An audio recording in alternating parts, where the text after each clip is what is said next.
বন্ধুরা আমার, তোমাদের জন্য অনেক অনেক শুভকামনা। আশা করি সবাই ভালো আছো। আমি আছি, ভালোই আছি। কিন্তু ছাত্রদের নিয়ে তো কাজ করবার, বর্তমান ছাত্ররা তো আছেই, তাদের জন্যে ছাত্র উপদেষ্টা হিসেবে আমাদের কলেজে বেশ কয়েকজন আছেন দায়িত্বপ্রাপ্ত, কয়েকজন ফাদার আছেন, কয়েকজন শিক্ষক আছেন। এরপরেও তারা অনেক সময় আমাদের কাছে, মানে সাধারণ শিক্ষকদের কাছেও মোটিভেশনের জন্য আসে, পরামর্শের জন্য আসে। আসলে একটা জিনিস দেখবে, এই মোটিভেশন বলো, পরামর্শ বলো, এটার জন্যে আমরা নিজেরাও কার কাছে যাই? যাকে আস্থা ভাজন মনে হয়, ঠিক না? তার কাছেই তো চাই। যাকে দেখলে ভয় লাগে, অতটা বিশ্বাসযোগ্য মনে হয় না, নির্ভরযোগ্য মনে হয় না, তার কাছে কি যাই বলো তো? কিন্তু ভালোও লাগে, আত্মবিশ্বাসও বৃদ্ধি পায় যখন দেখি অনেক আগে পড়ে গেছে প্রাচীন কোনো ছাত্র, কয়েক যুগ আগে হয়তো পাশ করে গেছে, সেও যখন কোনো পরামর্শের জন্য ফোন দেয় বা যোগাযোগ করে, ভালো লাগে। দুটো কথা বলে যদি কারো হারানো মনোবল ফিরিয়ে দেয়া যায়, জীবন পথে একটু ভালো পরামর্শ দেয়া যায়, খারাপ কি বলো তো বন্ধুরা? মানুষ তো মানুষের জন্য, না? সেদিন একটা ছেলে ফোন দিল, প্রায় 9 বছর আগে সে পাশ করে গেছে, এখন ভালো চাকরি করে। সে আমার পেজের মেসেঞ্জারে নক করছিল যে ম্যাডাম আপনার ফোন নাম্বারটা আমাকে দেয়া যাবে? তা আমি আসলে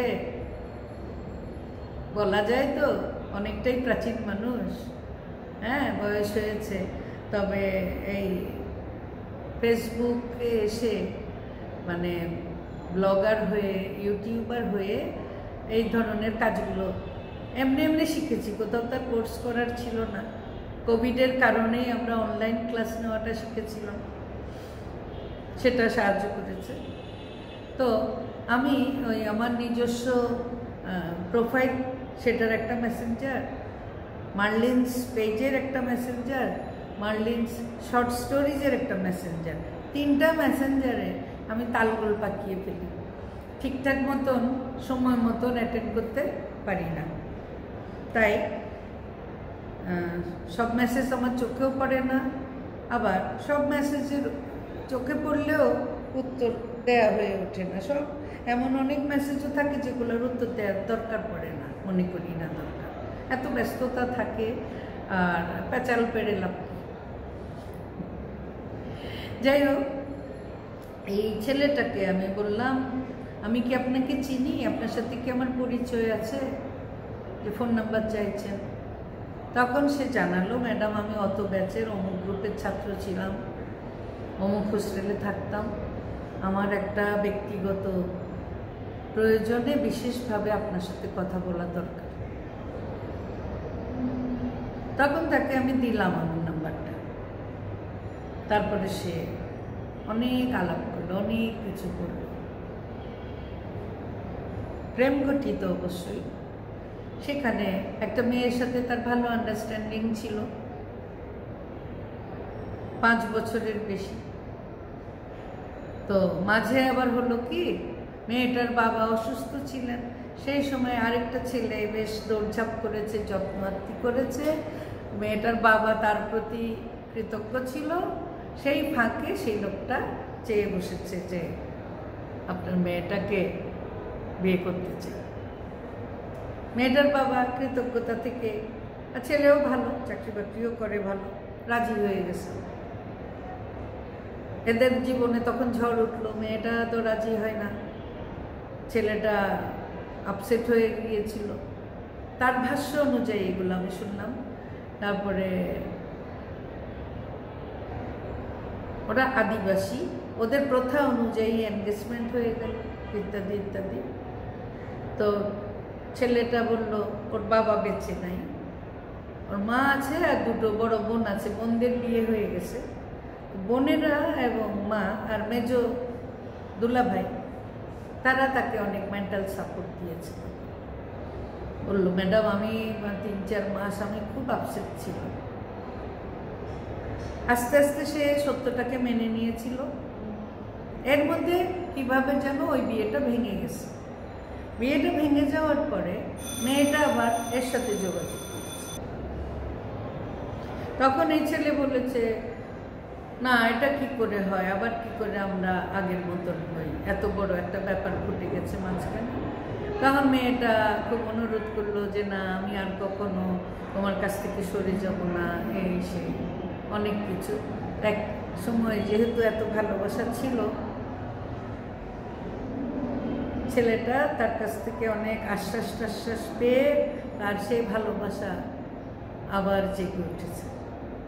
আবার তারা ভালো বন্ধু হিসেবে সময় কাটাচ্ছে। মেয়েটা যে পড়াশোনা করছে, সাবজেক্টটা আমি সঙ্গত কারণেই বলছি না, কারণ সাবজেক্ট এখানে বেশি গুরুত্বপূর্ণ না। সেই পড়াশোনায় সে হোস্টেলে থাকে, হোস্টেল খরচ, হাত খরচা এগুলো সব এই ছেলেটা বহন করছে। সে পাশ করার পরে তাদের বিয়েটা হবে, ভালো। এর মধ্যে আবার দেখা গেল কি মেয়েটার সাথে আরেকটা ছেলের বন্ধুত্ব হয়েছে, এবং একদিন তার হোয়াটসঅ্যাপে যত চ্যাটিং এগুলো সব ওই ছেলেটা দেখে ফেলেছে। তার মানে যথেষ্ট ক্লোজ তারা, নাইলে তার মোবাইল কেন ওই ছেলের কাছে যাবে, সেই ছেলে কিভাবে এটা ওপেন করতে পারলো, সব দেখতে পারলো। সেই ছেলেটা এই ছেলেটাকে ফোন করে বলে দিয়েছে আমি চাই না তুমি আর ওর সাথে যোগাযোগ করো। বলছে আপনি এটা বলার কে, আপনি কে বলছেন? বললো আমি অমুক বলছি, নামও বলেছে। তো ছেলেটা তার নাম শুনেছে আগে, কিন্তু এরা যে এত ডিপে আছে বুঝেনি। আর ওই ছেলেই বোধহয় ব্লক করে দিয়েছে সব জায়গা থেকে এই ছেলেটাকে। তখন আমাদের এই ছাত্রটা তার বন্ধুর ফোন থেকে ওই মেয়েটার নাম্বারে কল করেছে, তাকে জিজ্ঞেস করেছে তুমি কি এটা জানো, আমাকে যে এরকম বলা হয়েছে? বললো হ্যাঁ জানি। বলছে তুমি কি অমুককে ভালোবাসো? মেয়েটা বললো হ্যাঁ ভালোবাসি। কি বুঝছো বন্ধুরা? বুঝতে পারছো আমি বিস্তারিত কেন বলছি? কারণ অনেকের সাথে এগুলো মিলে যাবে।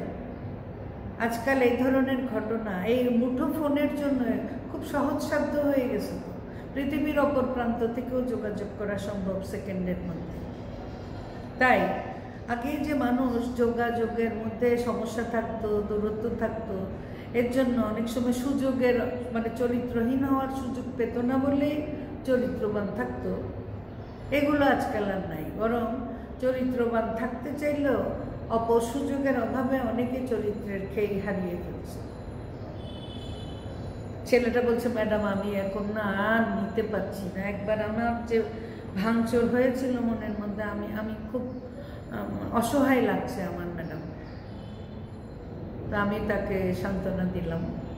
আমি বললাম দেখো মেয়েটাকেও আমি চিনি না, তোমার চেহারাও আমার মনে পড়ছে না, কিন্তু তুমি তোমার পরিচয় দিয়েছো, আমি ফিল করছি যেন তুমি আমার সামনে বসেই আমাকে বলছো। আমার একটা ছাত্র, অনেক ছাত্র যেমন এসে তাদের সমস্যার কথা বলে, সেই অর্থে তোমাকে আমি বলতে চাই তুমি পড়াশোনা করেছো, ভালো একটা চাকরি করছো, তোমার মা আছেন, তোমার দুটো বোন আছে, তোমার দুলাভাইও তোমার পাশে আছে, তুমি একা না। আর এই মেয়েটাকে তুমি বোধহয় বারবার সুযোগ দিয়ে ভুলই করেছ। যে একবার চলে যেতে পেরেছে সে বারবারই যেতে পারে। তাই কাউকে না জীবনে এত গুরুত্ব দিও না যে তাকে ছাড়া তোমার জীবন অর্থহীন। আমাদের মনের ঘরে এক একজনের এক এক রকম গুরুত্ব আছে, এটা ঠিক, কিন্তু কাউকে ছাড়া তুমি বাঁচবে না এরকমটা ভাবা বোধহয় ঠিক না। দেখো একটা সদ্যজাত শিশুরও যখন মা মারা যায়, উপযুক্ত পরিবেশ পেলে ওই বাচ্চাটাও বাঁচে।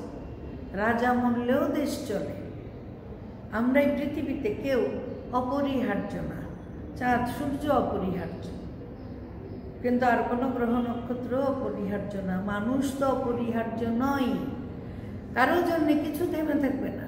হয়তো উনি থাকলে আরো ভালোভাবে চলতো, কিন্তু অন্যভাবে, খারাপভাবে, মাঝারিভাবে, যে কোনোভাবেই হোক জীবন চলবে। আর তুমি মনে রেখো, আজকাল 95% বেশি মানুষই এরকম প্রতারণার আশ্রয় নিচ্ছে দুষ্টু সুযোগের কারণে। তাই নিজেকে শক্ত রাখো বাবা। এ মেয়েকে তোমার আর গুরুত্ব দেওয়ার কিছু নাই, ধৈর্য ধরো, আস্তে আস্তে হয়তো তুমি তোমার যোগ্য সঙ্গিনী পেয়েছো। একটু সময় নাও, অসুবিধে কি।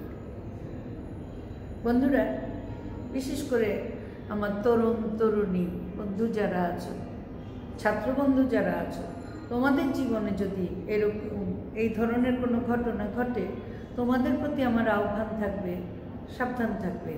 আর ওই যে চ্যাটিংগুলো বলছে যে ম্যাডাম, যেহেতু আমরা অনেকদিন ধরে রিলেশনে আছি, আমাদের নানা ধরনের চ্যাটিং ছিল, তো এগুলোও সাবধান রেখো। আজকাল তো স্ক্রিনশটের যুগ চলছে। এটা চ্যাটিং মানে তো একটা লিখিত বিষয় থেকে যাওয়া। তাছাড়া এমন কিছু নিশ্চয়ই আলোচনা করবে না যেটা অন্যদের সামনে পড়ে গেলে তুমি লজ্জা পাবে। তাই সাবধান থাকতে হয়। এখন আরও কিছু ব্যাপার আছে। কেউ একজন তোমার সাথে আলাপ করতে আসছে, সে তার ব্যাগের মধ্যে মোবাইলে রেকর্ডার অন করে রেখেছে কিনা এটাও তো তুমি জানো না। এভাবে কিন্তু এখন প্রযুক্তিকে কাজে লাগিয়ে মানুষ অনেক রকম বিপদে ফেলছে লোকজনকে। সুতরাং বন্ধুরা, সাবধান দিও। ভিডিওটা কেমন লাগলো কমেন্টে অবশ্যই জানাবে। আর আমার মনে হয় জনসচেতনতা সৃষ্টির জন্য তোমার বন্ধু বান্ধবের সাথে এটা শেয়ার করলে ভালো করবে, বাকিটা তোমাদের ব্যাপার। আজকে এ পর্যন্তই থামি। ভালো থেকো, লাইক করতে ভুল করো না, কমেন্টেও আমাকে উৎসাহিত করো, আর সাবস্ক্রাইব ফলো বাটনটা প্রেস করে দিও। কেমন? ভালো থেকো সবাই।